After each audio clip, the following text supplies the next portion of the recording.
gestão atual do Flamengo, ela adotou um slogan até no tempo de que todo mundo que hoje é da chapa verde era da chapa azul, que era o Fla campeão do mundo. E também adotando um discurso da austeridade financeira, questão de sanar as dívidas. Dentro desse panorama, eu queria uma análise de vocês, sua especificamente, Valim, sobre como foi visto esse trabalho durante os 3 anos, dessa questão, fazendo um comparativo do que seria o Fla campeão do mundo e que o Fla é hoje de fato, e também até que ponto você, até as outras pessoas da pasta também viram a situação do Flamengo em 2012 e enxergam agora dentro da questão financeira. Só para relembrar, em 2012, quando a gente montou a chapa para concorrer à presidência, em que eu era o candidato e o Landim vice-geral, como é hoje, né? Então, nosso grupo, BAP, Tocha, Gustavo e outros que apoiaram a gente na época, nós é que estruturamos essa chapa, nós é que montamos o que a gente queria para o Flamengo, que é basicamente resgatar a credibilidade do clube, né, implantar a ética, o profissionalismo, as boas práticas, princípios e valores que há muito não eram praticados no Flamengo.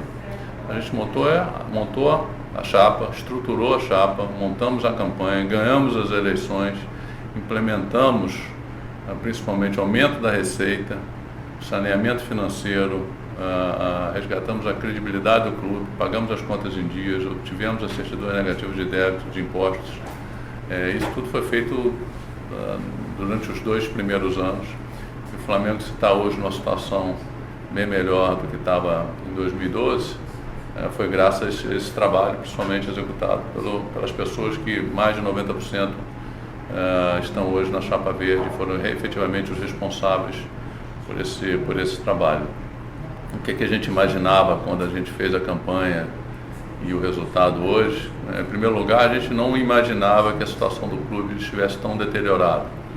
A gente tinha uma ideia do tamanho de dívida que depois, quando a gente chegou e contratou uma empresa para fazer essa avaliação, o endividamento era muito maior, a parte de dívida com atletas, comissão técnica, fornecedores, todas recentemente vencidas. Então, um trabalho enorme de negociação, porque você não tinha dinheiro. O dinheiro todo foi penhorado, estava penhorado, e depois uma grande parte disso foi utilizado, o dinheiro dos patrocinadores foram utilizados para chegar a um acordo com a Receita para que a gente pudesse obter as certidões negativas de débito. Então, o que a gente imaginava encontrar foi muito pior, e por isso o trabalho foi muito maior, mas eu entendo que os resultados foram bem parecidos com o que a gente imaginava fazer. Primeiro, a parte de sanear o clube financeiramente, aumentar as receitas, mantivemos as despesas no mesmo patamar, implementamos o profissionalismo que vigorou até o início desse ano e, enfim, depois eu comento o que aconteceu, mas dentro do que a gente imaginava, acho que foi tudo cumprido. O futebol, com todas as dificuldades e falta de recursos, nós conseguimos uma Copa do Brasil, uma Taça Guanabara, um Campeonato Carioca e participar da Libertadores, enfim, então com todos os erros, acertos, dificuldades, o futebol teve um certo sucesso, não um sucesso que a gente imaginava, que é voltar a ganhar um Campeonato Brasileiro, uma Libertadores e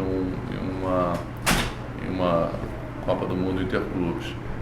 Isso vai ser certamente resultado do processo, da continuidade desse processo e na verdade, as pessoas que estão na chapa verde hoje pregam a continuidade do que foi, entre aspas, vendido para os associados na época, comprado para os associados na época, implementado nos 2 primeiros anos, e que nesse último ano de 2015, apesar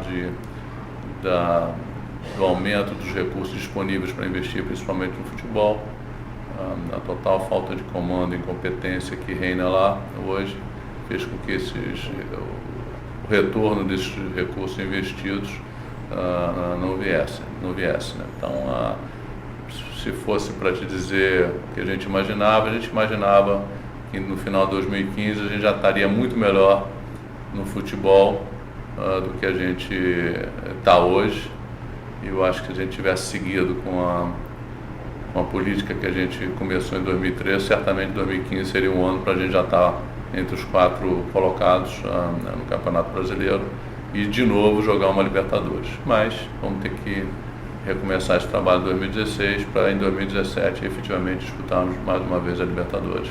E já assim com um time mais forte, com possibilidade de chegar até o final. Entendi. Agora, justamente essa questão da continuidade.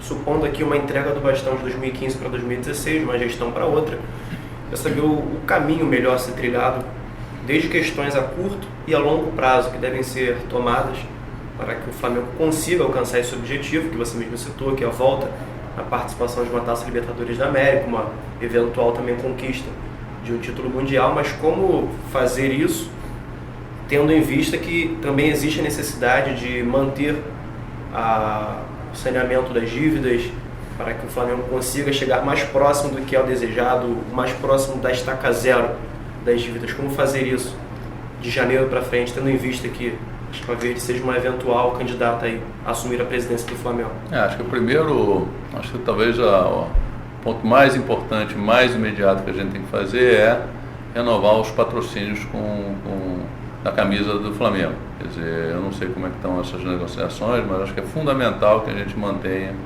todos os patrocinadores que hoje anunciam na camisa para o próximo ano, pelo menos. O ideal seria um prazo mais longo, pelo menos 2 anos.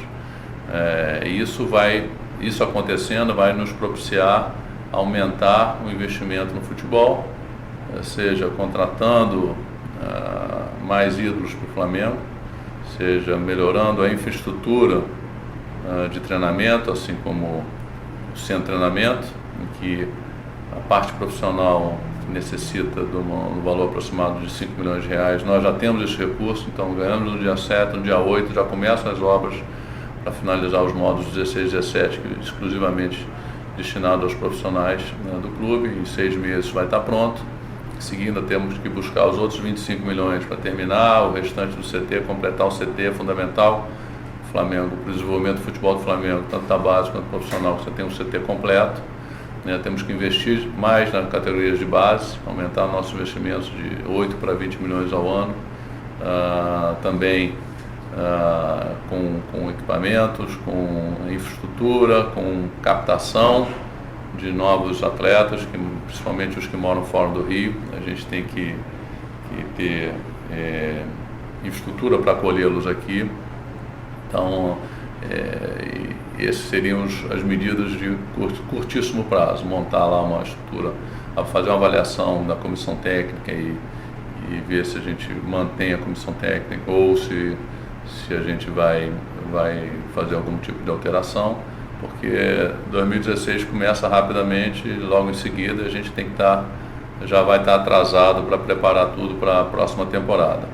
Algumas questões que vão ser discutidas depois, quase que imediatamente, a relação com a Federação Carioca de Futebol, o Campeonato Carioca de Futebol de 2016, uma vez que o Flamengo ainda tem um contrato com a televisão e esse contrato a gente entende que não pode ser rompido, acho que tem que ser cumprido para que a gente mantenha a credibilidade que o Flamengo conquistou nos últimos anos, principalmente nos 2 primeiros anos que estávamos lá.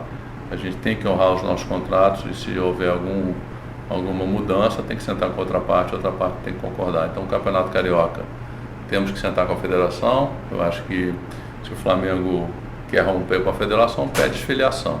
Enquanto afiliado com a Federação, o Flamengo tem que ir lá, mesmo discordando, mas colocar seus pontos, exigir tudo que ele acha que é o melhor para o Flamengo e para o futebol carioca. E vamos lá, vamos para a discussão, vamos para o debate.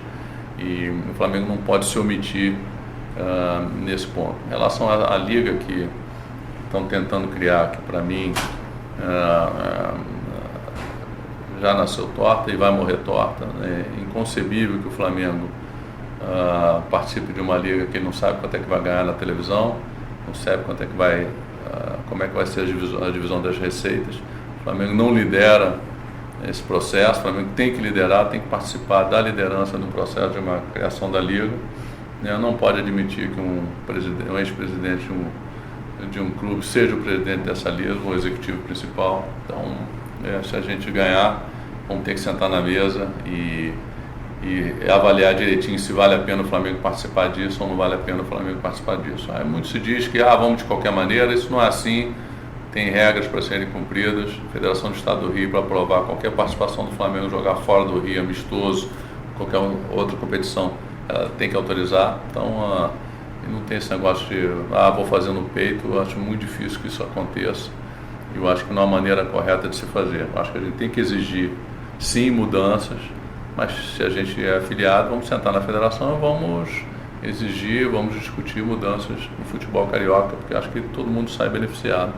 Então, outra medida que a gente já vem trabalhando e vamos começar a trabalhar mais assim que a gente ganhar a eleição é a definição do nosso estádio, né? Seja o Maracanã, se o consórcio resolver devolver, seja construir em algum outro local no Rio de Janeiro, mas efetivamente vamos iniciar dentro desse próximo triênio a construção do nosso estádio. Vamos buscar, que é legítimo que a torcida do Flamengo tenha seu estádio. Já, óbvio, nós temos o estádio hoje muito acanhado para o tamanho da nossa torcida, que é o estádio da Gávea, mas a gente tem que ter um estádio moderno, confortável, um local com total acesso e segurança para a nossa torcida. Então esse é um outro ponto que a gente vai buscar.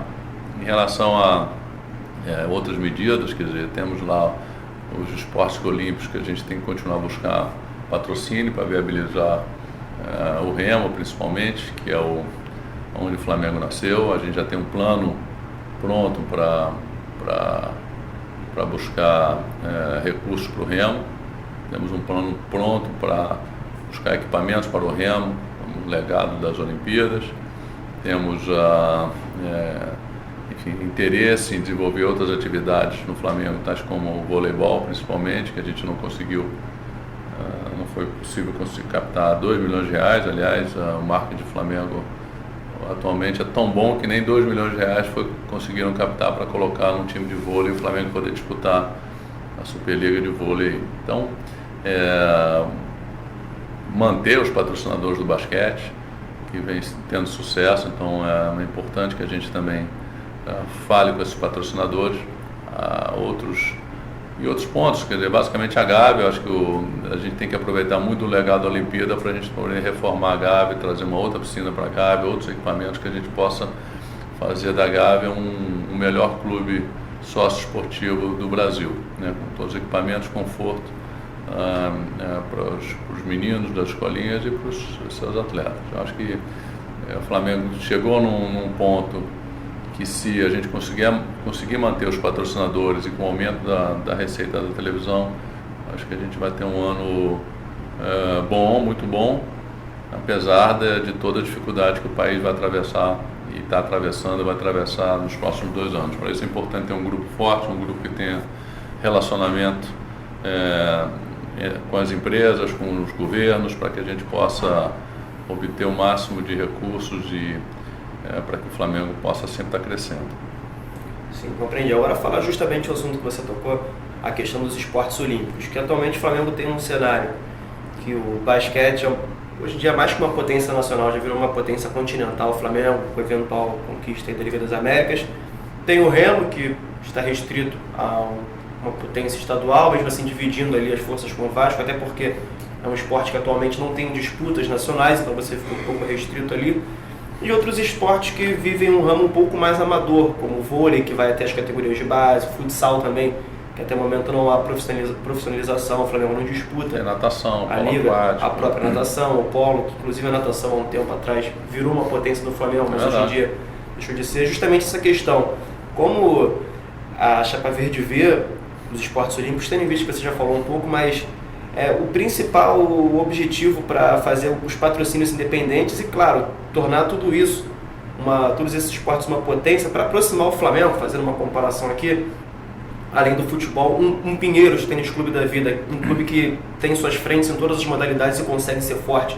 Qual o melhor caminho adotado? Algum programa específico? Algum método de captar recursos para essas áreas sem ser pelo futebol? A gente tem lá por conta das certidões negativas de débito, a questão toda da lei de incentivos de esporte, que são incentivos de CMS, incentivos de de imposto de renda e também o Anjo da Guarda, né?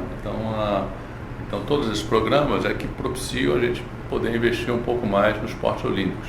É suficiente? Não é suficiente. Eu acho que se você não tiver um dinheiro pesado para investir, a gente vai estar sempre numa posição mediana. O que eu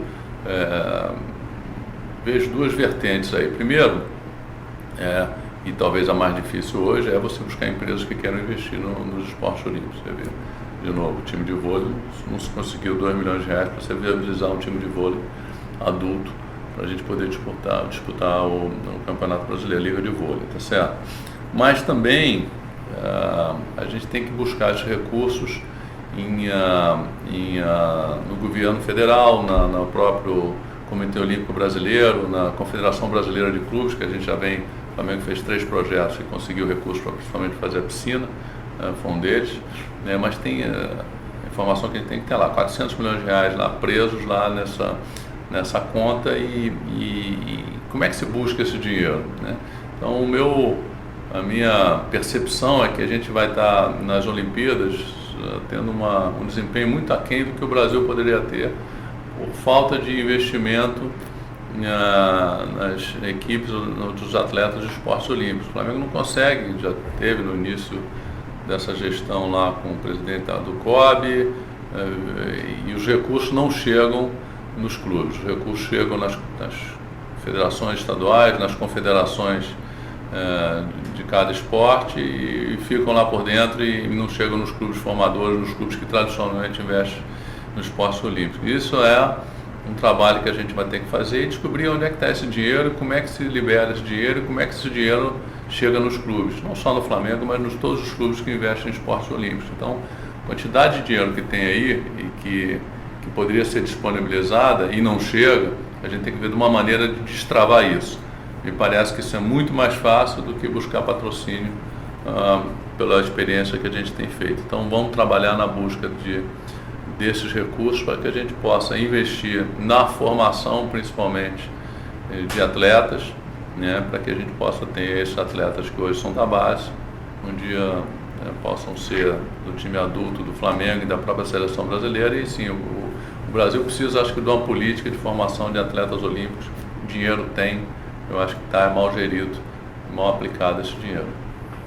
Entendi. Agora, voltando mais especificamente para o futebol, a questão de, hoje, a visão, a filosofia da Chapa Verde, questão elenco, montagem de elenco, quais seriam as peças, o nível de jogador que deve jogar no Flamengo, também como ter esse investimento para possibilitar a chegada desses jogadores, se forem jogadores de alto nível, e também por fora, arrecadação, como o Flamengo pretende arrecadar para viabilizar o futebol, questão de sócio-torcedor, que já é um programa presente, mas como fazer para alavancar, questão de bilheteria e outro fator que o Flamengo também tem feito pouco nos últimos anos, que é a questão da venda de jogadores, como fazer com que tudo isso gere uma receita a fim do Flamengo montar um bom time de futebol e qual a visão do elenco ideal para o Flamengo daqui para frente. Eu acho que o elenco do Flamengo, primeiro você tem que planejar um elenco, né? A gente começou esse ano aí muito por indicação do treinador que saiu no começo do ano. A gente tinha, sei lá, 4 laterais esquerdos, um só cabeça de área, um lateral direito. Quer dizer, como é que foi feito esse planejamento? Eu não sei como é, eu sei que foi mal feito, né? Primeiro você tem que planejar os jogadores, o elenco do Flamengo. Você tem que ver qual o perfil de jogador que você quer. Eu acho que a gente tem que identificar não só o scout do atleta, mas também saber qual o perfil dele como profissional. Se é um cara que está motivado, se está comprometido, se quer efetivamente não só honrar a camisa, mas honrar a sua profissão. Então o Flamengo precisa de homens dentro de campo, homens no sentido de atletas que estejam mais atentos para dentro de campo do que para fora de campo, que é o que tem acontecido. Então vamos ter que fazer uma avaliação do elenco. Quem tiver, a gente achar que tem condições de jogar no Flamengo e está comprometido, continua. Quem não quiser jogar, a gente vai tentar, vamos negociar e vamos dar que eles tenham oportunidade de jogar em algum outro lugar, mas que não no Flamengo. Então você tem que montar, fazer um planejamento efetivo, a gente tem que saber quanto de dinheiro a gente vai ter para investir no futebol, ver como é que está o orçamento que está sendo proposto pela diretoria atual e e fazer uma reformulação grande no elenco para que a gente possa trazer, às vezes você tem 4, 5 jogadores de nível médio, e você, sem esses 4, 5 jogadores, com o dinheiro que você paga esses 4, 5 jogadores, você traz um jogador de altíssimo nível para o Flamengo. Então o Flamengo precisa efetivamente, pelo menos mais uns 2 jogadores de altíssimo nível, a gente tem um time mais equilibrado, a gente precisa de líderes positivos em campo. Eu não vejo hoje o Flamengo tem um líder positivo em campo. O time se abate facilmente, o time acomodado, como se estivesse ganhando ou perdendo, como se ganhando ou perdendo não fizesse a menor diferença. Então a gente vai ter que fazer um esforço grande para montar um time que a torcida tem orgulho de incentivar, tem orgulho mesmo na derrota, que a torcida veja que aquele time honrou a camisa, suou a camisa, que é o que todo mundo, a primeira coisa que todo mundo imagina, tá certo? Que se isso acontecer, certamente as vitórias vão vir e os títulos também. Então isso a gente precisa fazer. Agora, de novo, precisa ter também uma infraestrutura para esses atletas treinarem. Então, de novo, em 6 meses a gente vai ter um modo profissional, o atleta vai poder passar mais tempo dentro do centro de treinamento e não, sei lá, 1h30, 2 horas que eles passam hoje. Vão ter que estar mais focados com a profissão e com o que eles têm que fazer. Eu acho que o futebol do Flamengo a gente tem que investir mesmo, e esse é o carro-chefe do Flamengo, sempre foi. E a questão do sócio-torcedor, como a gente sempre fala, está diretamente relacionada a você ter ídolos, a você ter um time com excelente desempenho nos campeonatos e a você ter um estádio. Ídolos a gente tem um hoje, vamos tentar trazer pelo menos mais 2, e aí consequentemente, ou pelo menos na teoria, né, o time vai ter um excelente desempenho e o estádio a gente vai buscar. Então, com isso, a gente espera que o número de sócios torcedores do Flamengo aumente, né? E aí uma bola de neve. Quanto mais sócios torcedores, mais investimento no futebol a gente vai poder fazer, e quanto melhor a gente vai no futebol, mais sócio torcedor. Então é uma liga que tem que ter entre o clube, entre o time e a torcida, um alimentando o outro, e aí, enfim, o Flamengo conseguir ter um número de sócios torcedores que a gente possa ter um investimento elevado e bem feito, bem pensado, bem planejado e de qualidade. Isso que a gente precisa do futebol. Então, sócio torcedor também a gente acredita que a gente consiga, com essas ações, aumentar bastante o número de sócios torcedores. Entendi. Agora, uma questão que você falou do Ninho do Urubu, é um terreno que ele pertence ao Flamengo há muito tempo. Eu, na cobertura, no dia a dia, eu noto que o terreno em si, ele tem algumas dificuldades, passa um riacho no meio do terreno, enfim. Um pântano. Algumas coisas que eu, sinceramente, não entendo muito bem, mas é nítido que é um lugar que não é fácil de construir alguma coisa, pelo menos do meu ponto de vista. Mas queria saber de você, justamente pelo período em que você esteve ali na diretoria, se você notou se existe alguma grande dificuldade na construção dos módulos do profissional, da base também, como resolver essas dificuldades e também uma projeção para o futuro do Ninho do Urubu, uma conclusão total com um prazo determinado. Existe essa possibilidade? Como eu te falei, a parte toda estrutural do módulo profissional está pronta. Basicamente agora é acabamento, mobiliário, uma coisa de tratamento de efluentes e tudo. Então está estimado em torno de 5 milhões. Esse dinheiro a gente já tem disponibilizado, e em 6 meses o módulo profissional está pronto. Os jogadores vão poder passar o dia lá, enfim, treinando, almoçando, entretenimento, lugares para palestras, para ver jogos dos próximos adversários, os últimos jogos, enfim, vai ter total conforto e infraestrutura para os atletas profissionais. Os outros 25 milhões que são necessários para completar, inclusive módulos da base, tudo, dormitórios, a gente vai buscar isso com os recursos, por exemplo, de uma Caixa Econômica, de um BNDES. O Flamengo tem já balanço, o Flamengo já tem fluxo de caixa para mostrar para eles que é perfeitamente viável o Flamengo pegar 25 milhões de reais ou 30 milhões de reais para terminar o CT. É uma obra estimada em cerca de 2 anos. Em cerca de 2 anos a gente poderia ter o CT completamente terminado, e aí sim ter os melhores CTs do Brasil. E isso aí, de novo, é fundamental para que a gente tenha o melhor desempenho, tanto da base quanto do profissional que a gente tem esse CT completo e vamos fazer isso certamente. E qual é a maior dificuldade lá do terreno lá em Vargem Grande? Por que tanta gente pega e quase ninguém consegue colocar para frente essa ideia? Você, assim, conseguiu notar que realmente existe alguma dificuldade, física ou mais pela questão do investimento? A dificuldade, pelo que a gente entendeu, basicamente é dinheiro. Se você não tinha dinheiro mesmo, quando você tem um dinheiro limitado, você tem que escolher prioridade. A prioridade nos 2 primeiros anos foi acertar as dívidas, colocar tudo em dia, rescisões trabalhistas, etc e tal. Essa foi a prioridade. Então, muito pouco sobrou, basicamente recursos de incentivo fiscal que foram aplicados lá no CT. Agora o Flamengo está numa outra realidade. De novo, se a gente conseguir manter os patrocinadores, que eu acho que é fundamental, e com o aumento dos recursos da TV, além de ter acesso a recursos de financiamento, a gente vai terminar aí rapidamente. Com dinheiro você faz tudo rápido. Então, nosso projeto é, dentro desse próximo triênio, está com o CT completamente pronto. Seguindo no futebol, agora falando especificamente do Maracanã, o Flamengo vive essa questão do consórcio, não só o Flamengo, o Fluminense também, o Botafogo manda alguns jogos, de depender um pouco do consórcio e ter, consequentemente, uma renda limitada por conta de algumas divisões que são feitas, enfim.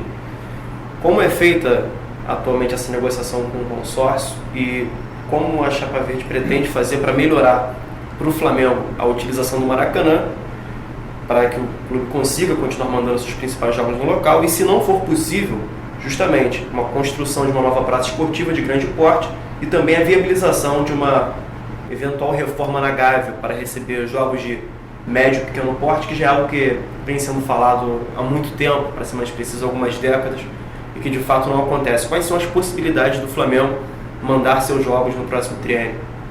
Olha, em relação ao Maracanã, você tem 2 pontos. O primeiro, há um contrato em vigor com o consórcio que termina no final de 2016.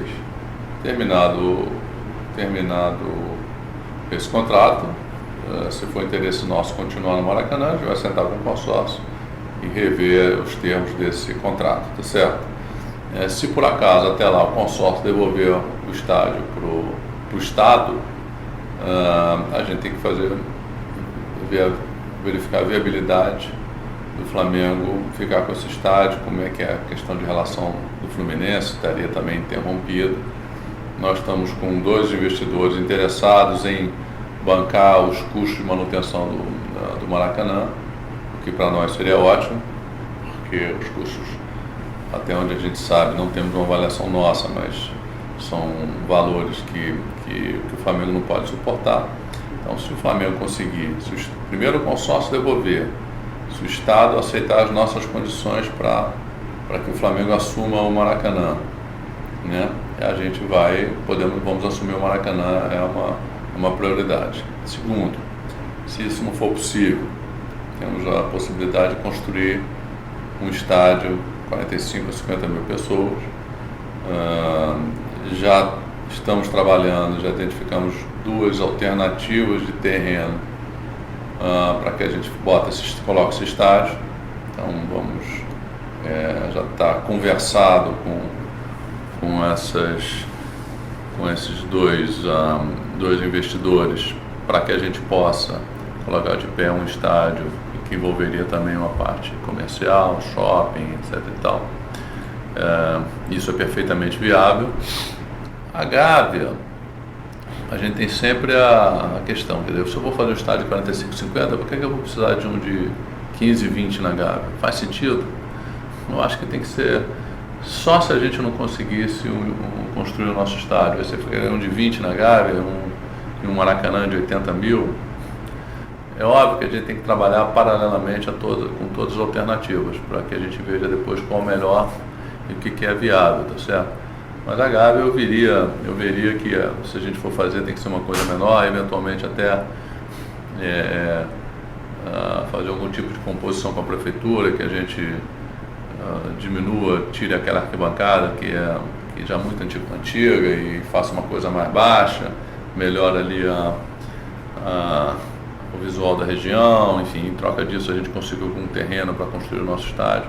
Mas tem várias alternativas que a gente está estudando para que a gente possa efetivamente ter o nosso estádio, não o estádio a gente já tem, mas um estádio do tamanho ou da modernidade que a torcida do Flamengo merece há muito tempo, né? Então vamos perseguir esse objetivo, temos certeza que a gente vai ser bem sucedido e obviamente não conseguiremos botar de pé um estádio em 3 anos, mas o início da construção vai ser feito, ou da assunção do Maracanã, e vai depender das negociações, serão realizadas no próximo triênio.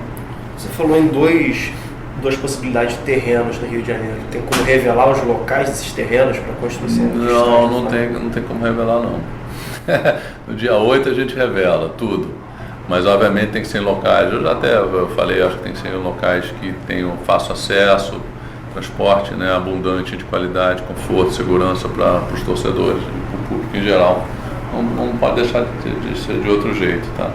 Então, essas são as premissas básicas para a gente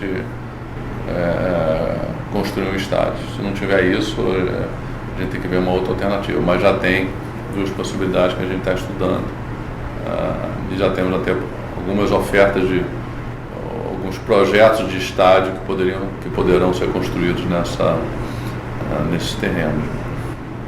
Entendi. Agora a questão ainda na estrutura física que de fato pertence ao Flamengo. O Flamengo tem atualmente 2 incógnitas. Uma é o Morro da Viúva, que foi uma questão que entrou em negociação há um certo tempo, mas parece que até por conta do poder financeiro da outra parte interessada, do grupo que estava querendo adquirir a compra, não andou muito. E a questão também da Casa de São Conrado, que durante muito tempo foi ali o principal alojamento do Flamengo, nas vésperas de jogos.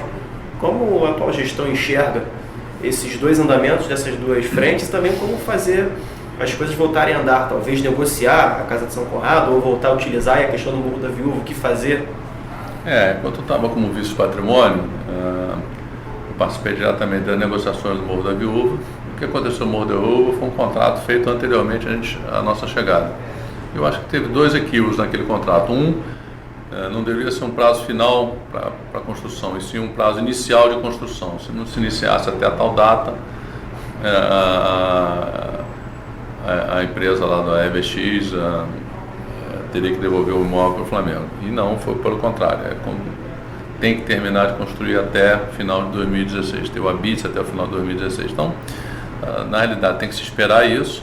E segundo erro, para mim, para nós, foi que não teve nenhum tipo de garantia do Grupo EBX. Quer dizer, o Grupo EBX praticamente quebrou. O Grupo EBX não teve condições de construir o hotel que tinha sido o motivo do contrato com o Flamengo. Por isso o Flamengo teve o perdão do IPTU cancelado, então tem uma dívida de IPTU de cerca de 16 milhões que foi deixou de ser perdoada por conta de não ter o hotel construído. Então esses 16 milhões é devido pelo Grupo EBX ao Flamengo, e a partir de janeiro o Grupo EBX tem que pagar um aluguel ao Flamengo que totaliza durante o ano de 2016 3 milhões e 300. Então são praticamente 20 milhões de reais e que o Flamengo talvez não receba, né? Eu espero que se consiga receber. Acho difícil, mas o Flamengo tem que ir lá correr atrás desse dinheiro. O que eu acho errado é o seguinte: não teve nenhum tipo de garantia para que, se acontecesse algum imprevisto, como aconteceu, que foi aí dificuldades financeiras ou total ou quase quebra do Grupo EBX, como é que o Flamengo vai receber isso? Qual a garantia que o Flamengo tem para receber esse dinheiro que é devido? Então isso não foi previsto, achou-se que o Grupo EBX jamais quebraria. Isso é um erro. Qualquer banco, qualquer instituição, quando faz uma operação dessa, tem que ter garantias que vai receber, independente da situação financeira do contratante. Então, esses foram os erros. Agora temos que esperar final de 2016. Final de 2016 o imóvel, se não tiver a BITS do hotel, voltará para o Flamengo. O Flamengo, obviamente, vai buscar na justiça para se ressarcir ou para receber os recursos que lhes são devidos. Em relação a São Conrado, quando eu saí do vice-patrimônio, tinha uma proposta para uma permuta daquela casa de São Conrado, que está totalmente abandonada, e basicamente só serve para o imóvel que está sendo construído ao lado. Então tem a proposta do dono da empresa que está construindo ao lado do imóvel para haver uma permuta da casa por 2 imóveis no Leblon, mais uma quantia de dinheiro. Isso ficou encaminhado e eu não sei porque até hoje isso não foi levado para o Conselho Deliberativo do Flamengo para poder fazer essa operação, que eu acho que é benéfica ao meu ver para o Flamengo, e o dinheiro, inclusive, a ideia era que fosse aplicado ou na Gávea ou no próprio CT. Então, eu não sei nem se daqui a pouco o próprio interessado lá desiste dessa operação e o Flamengo vai ficar efetivamente com o elefante branco. Eu acho que não tem muito mais o que fazer ali com aquele terreno ali, com aquela casa que está se deteriorando todo dia. A gente gasta dinheiro com segurança, com tipo de manutenção, com IPTU, tem gastos ali que também oneram aí o Flamengo desnecessariamente. Então parou. Aquela pergunta, parou por quê? Não sei. Adriano, agora saindo um pouco dessa questão física e voltando para o futebol, mas um outro fator que há muito tempo o Flamengo, na visão de muitos torcedores, vem deixando a desejar, a questão de categorias de base. Queria uma análise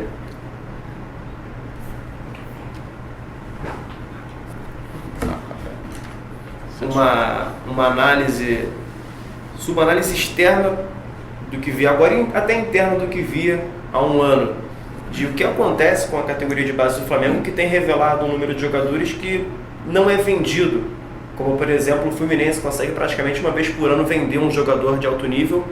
O que acontece, qual é a dificuldade que você enxerga no momento da categoria de base do Flamengo, não só para revelar os jogadores, mas também para viabilizar as vendas, e o que fazer para reverter essa situação e fazer valer o slogan que por muitos anos aí se fez presente, que a craque o Flamengo faz em casa.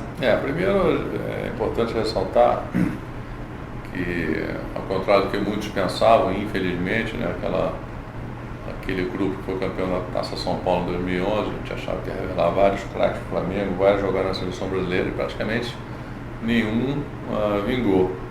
E a gente não sabe o que efetivamente aconteceu, se a seleção brasileira não estava com um nível tão bom naquela época, ou se os jogadores, a gente imaginava que eles eram mais do que eram, e a verdade é que nenhum deles foi aproveitado.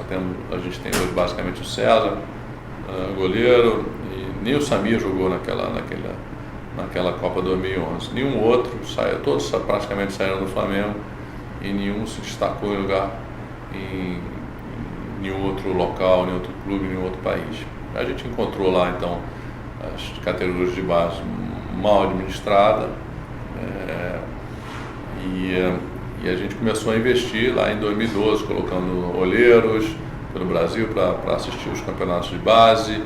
A gente fez uma modificação na comissão técnica, a gente montou um centro de conhecimento tanto para a base quanto profissional, para a gente poder buscar meninos em outros clubes do país, mas obviamente isso demandava também dinheiro. Cada vez que você vai buscar um menino desse no outro clube, você tem que pagar para o clube, você tem que pagar para o pai do menino, e o dinheiro que o Flamengo não tinha. Alguns começaram a ser trazidos já começaram a ser trazidos, poucos ainda. Você tinha que ter dormitório para esses meninos. Não adianta você trazer o menino do outro estado, chegar lá e não tem onde o menino dormir. E aí o centro de treinamento era muito carente de dormitório. Aliás, era um horror, um lixo lá o dormitório que tinha lá no CT. Então, toda a parte de infraestrutura também você tem que construir para que você possa atrair meninos de outros lugares para lá, você possa também fazer com que esses meninos possam desenvolver. Então você precisa de equipamentos de musculação, outros tipos de equipamentos, enfim. E mal bem, quer dizer, isso vem já acontecendo. Você vê que o Flamengo já começa a disputar várias oitavas, quartas de finais dos campeonatos brasileiros, não está efetivamente com a performance que a gente gostaria, mas isso é um trabalho de médio prazo. Você não consegue mudar a categoria de base, formar meninos de uma hora para outra. A gente tem um time sub-15 aparentemente muito bom, que a gente tem que cuidar deles. sei lá, temos 4, 5 ou 6 jogadores na seleção brasileira, né? É uma safra muito boa e obviamente a gente tem que buscar no mercado que posições desse time ou que posições dos times mais sub-17, sub-20 a gente precisa, a gente tem que ir buscando, né? Óbvio que a gente vai chegar lá, essa infraestrutura toda está sendo montada, como eu te falei, a gente vai aumentar de 8 para 20 milhões ao ano o investimento nas categorias de base. Convidamos o Zico para nos ajudar na gestão da categoria de base. Ele, a princípio, já topou, precisa só no final do ano, quando voltar da Índia, para a gente sentar, mas acho que o Zico é um cara que pode agregar bastante, pode nos ajudar bastante no desenvolvimento da base do Flamengo. Essa questão de vender jogador, é óbvio que para alguns clubes é importante e a gente gostaria de chegar numa situação que a gente não precisasse vender um menino da base, mas que esse jogador ficasse com a gente durante um tempo. E aí sim, quando chegasse a 24, 25 anos, aí sim, se tivesse uma excelente proposta, a gente vendesse. Mas o ideal é não vender os meninos da base, assim como a gente tem hoje o Jorge, que é um menino excepcional com excelente potencial, para que a gente consiga manter o Jorge, o César, o Samir e outros que vão subir da base e já estão aí já, Douglas, Badio, Matheus Sábio. Temos vários atletas com excelente potencial, mas também tem que ter cuidado.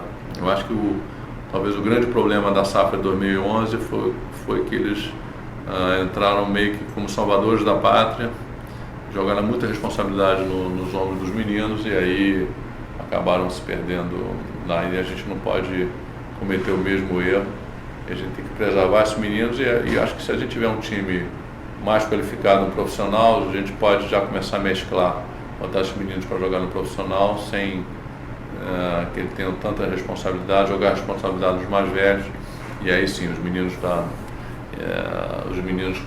atuarem no profissional como se estivessem atuando na base, assim, com tranquilidade. Tenho certeza que aos poucos a gente vai conseguindo qualificar e voltar lá ao que você falou, o craque Flamengo que faz em casa. Acho que é fundamental que o Flamengo tenha no futuro pelo menos metade do elenco formado por meninos que começaram no clube.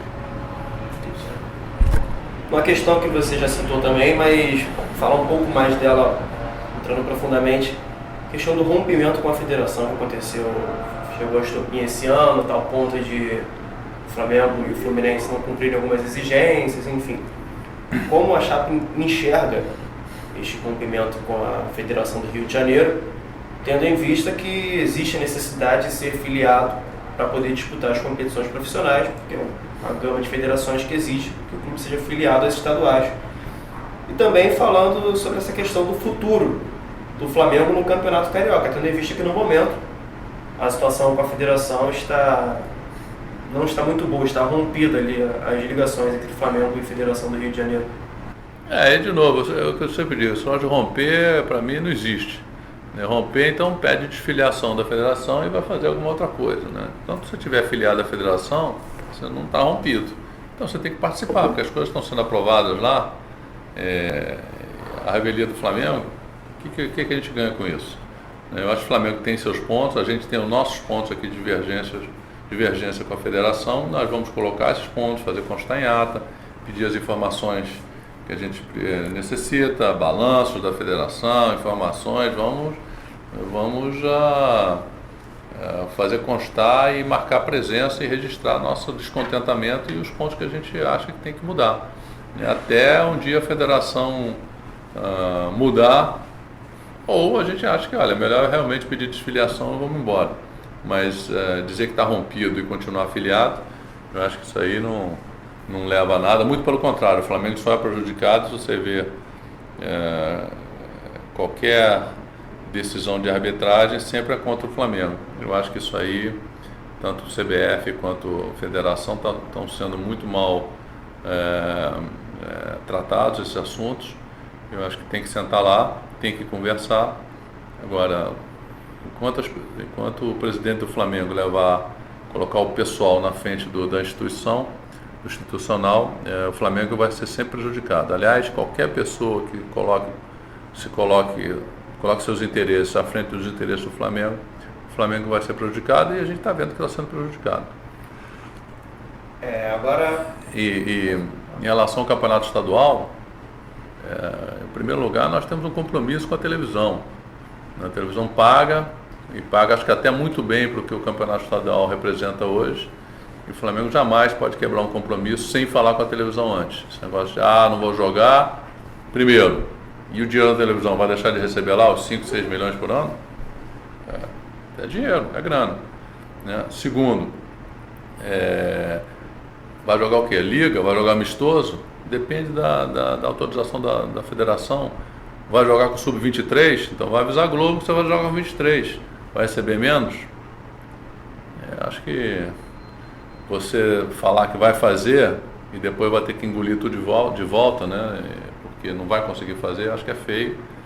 Mas essa é a postura do presidente e da gestão atual. Vamos ver o que vai dar.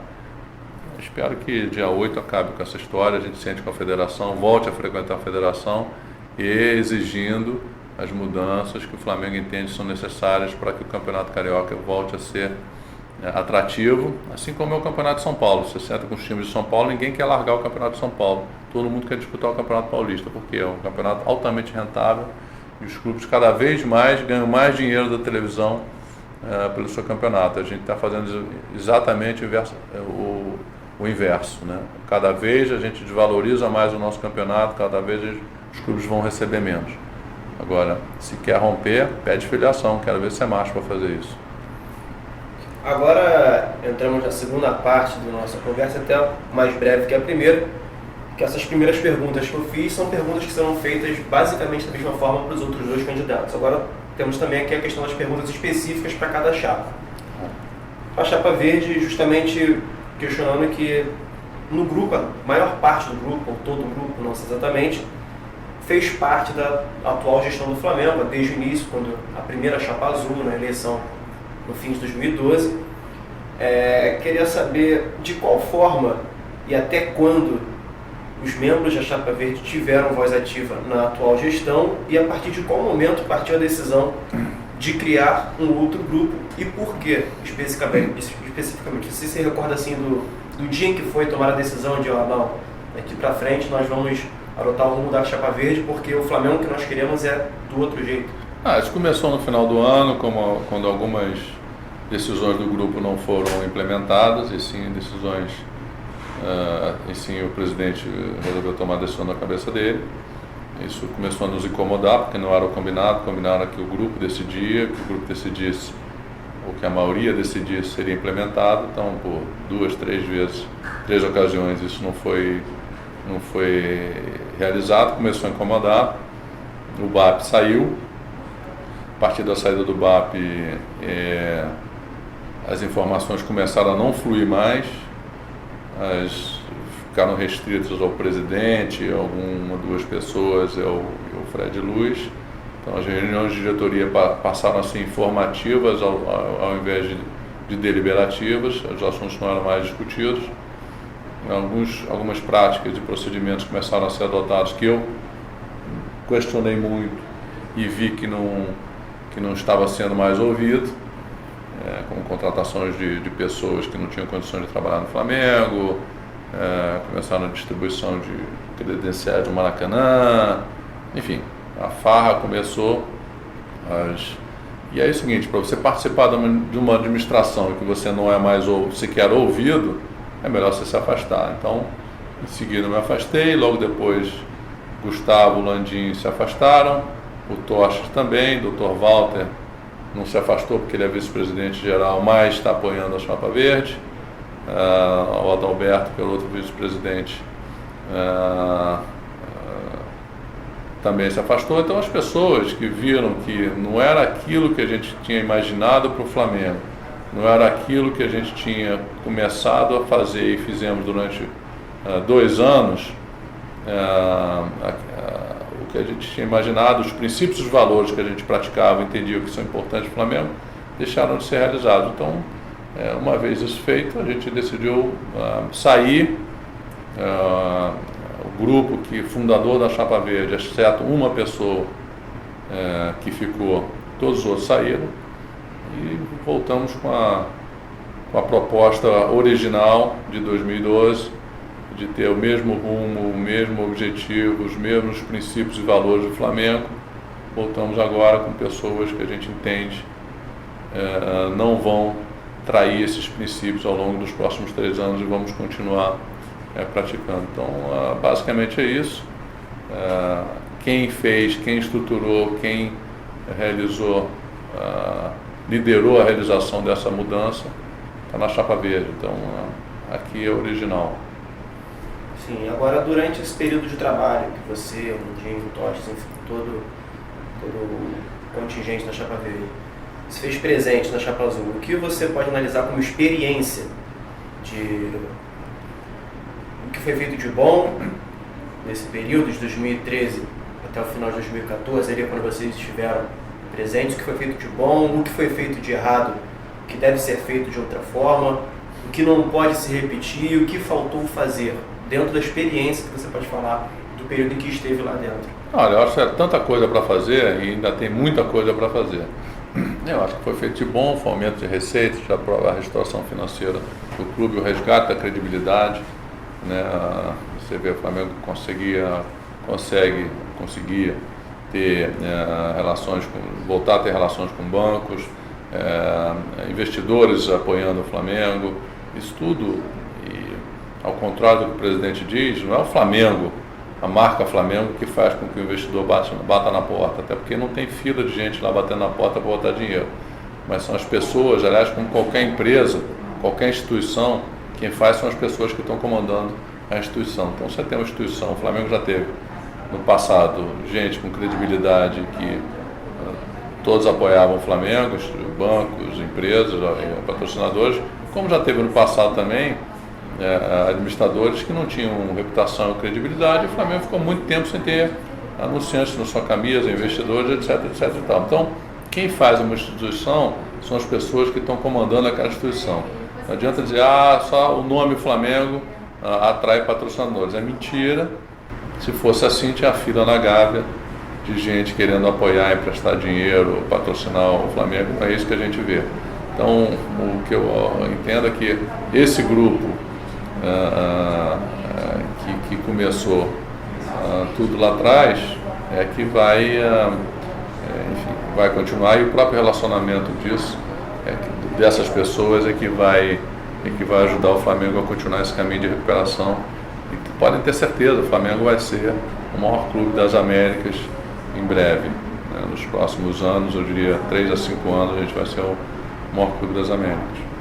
E agora, eu só não falei aí, talvez, só para completar, a questão dos erros. É óbvio que todo mundo fala que os erros foram concentrados no futebol, até porque o futebol não é uma ciência exata, né? E com a escassez de recursos e com a situação que a gente encontrou o futebol no começo de 2013, com jogadores caros, com jogadores velhos, com jogadores desmotivados, ou basicamente, entre aspas, ex-jogadores, tá certo? Com dívidas imensas com os jogadores, comissão técnica, fornecedores e tudo, as dificuldades de futebol são grandes.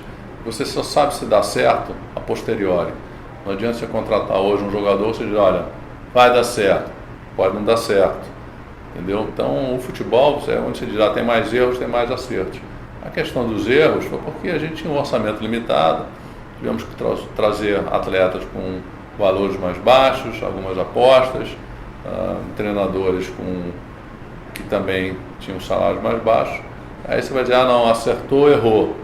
É óbvio que o que a gente prometeu lá quando a gente assumiu é que o primordial de tudo era cumprir o orçamento. Se a gente acertou, errou em algum jogador, com dinheiro ou sem dinheiro você vai continuar acertando e errando.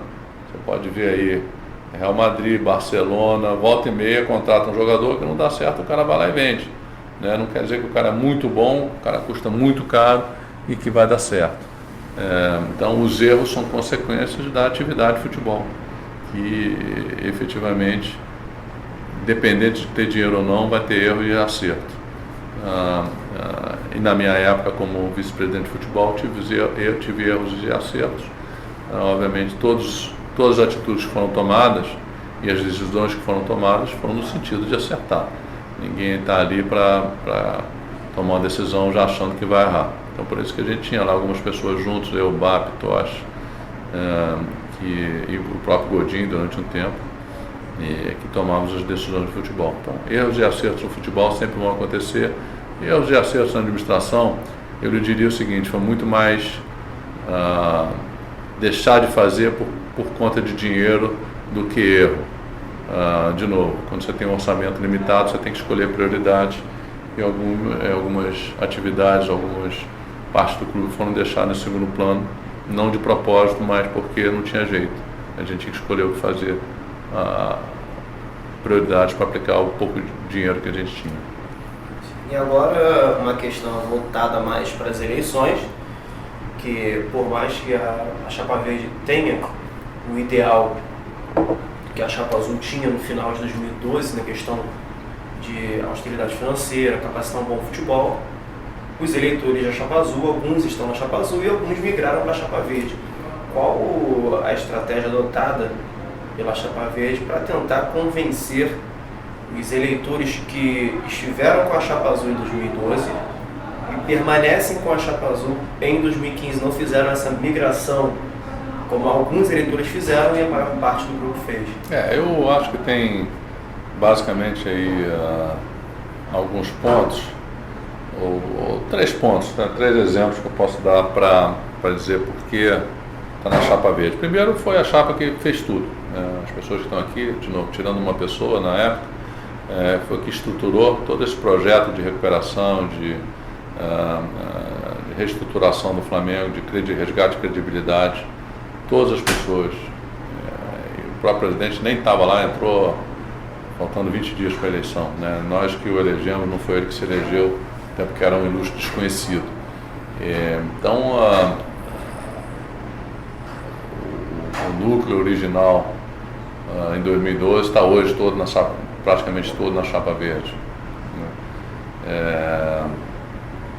Aliás, eu tenho são 4 pontos na realidade. Segundo, as alianças que a Chapa Azul hoje está fazendo, e aí inclui várias correntes políticas, não vou entrar no mérito, são pessoas boas, ruins, corretas e incorretas, mas se você vê Plínio Serpa Pinto com Kleber Leite, Flávio Godinho, Maurício Campos de Matos, Jorge Rodrigues, Marcos Braz, Patrícia Mourim, Soflá, Fati, cada um tem um interesse ou acha que o Flamengo tem que ser de uma maneira. Não há uma unidade de pensamento para o que deve ser o Flamengo daqui para frente, como deve ser gerido o Flamengo daqui para frente. Não há uma coesão de objetivo ou de entendimento de que tem que ser o Flamengo. Então é o seguinte, como é que vai se governar o Flamengo com pessoas totalmente diferentes, com pessoas com interesses totalmente diferentes, com pessoas que pensam o Flamengo totalmente diferente? Vai ficar ingovernável. Você imagina um querendo para um lado, outro querendo para frente, outro querendo para trás, outro querendo para a esquerda, outro querendo para a direita. Como é que você vai definir para que lado o Flamengo vai? Certo? Então, essa política de apoio em troca de cargo nunca deu certo no Flamengo. Eu imagino que o Flamengo voltará a ter seus feudos, cada um vai mandar um pedaço do clube. E a gente viu já no próprio Flamengo, mais recentemente no governo federal, que aconteceu nas eleições de 2014, quando se faz alianças com entes tão diferentes e com interesses tão diferentes, o que acontece?